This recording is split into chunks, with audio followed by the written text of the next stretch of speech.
کمیته تندرستی یا باجار رقایه بشکی تایبت جبو درمان کرنا نخوشیا پنجشیره لنخوشخانه نشتیمانی یا باجر فکره. لگوری کمیته تندرستی ده نخوش با آوائکی بے برانبر بین درمان کرن و لگوری درفتان ده خدمت تندرستی ین پیویست بین پیشکش کرن.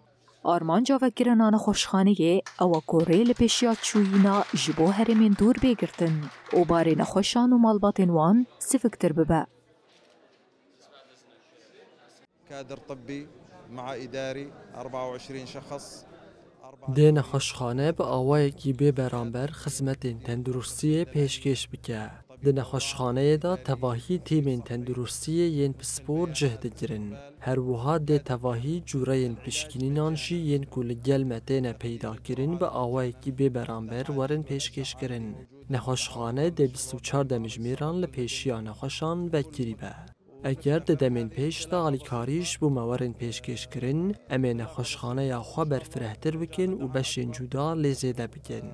نها مدست به درمان کرنا نخوشان گریه. مع ايكو مع رنين كامل للحل من هذا المرض. ده نخوشخانه ده درمان جبو تواهی جوره پنج شیره هنه اونها دست به پروسیا درمان کرنی هاتیه کرن. احنا فتحنا المركز بشكل كامل. الجرعات المجانيه والكيماويه بلشت. من نخوشخانه با آوائکی گشتی وکر درمان و پشکنین دهندره نخوشخانه ده بی برانپرن نها درمانین مین پیویست هنه و مدست به درمان کرنا نخوشان جی کریه. ده نخوشخانه ده ده نخوشین جهر جوره این پنجشیره بین درمان کرن و ده دمین پیش ده امی نخوشخانه برفرهتر بکن تاکو ام بکارن خدمت پیشکشی تواهی بشین جواکه بکن. لحتى نقدر نخدم كل المجتمع.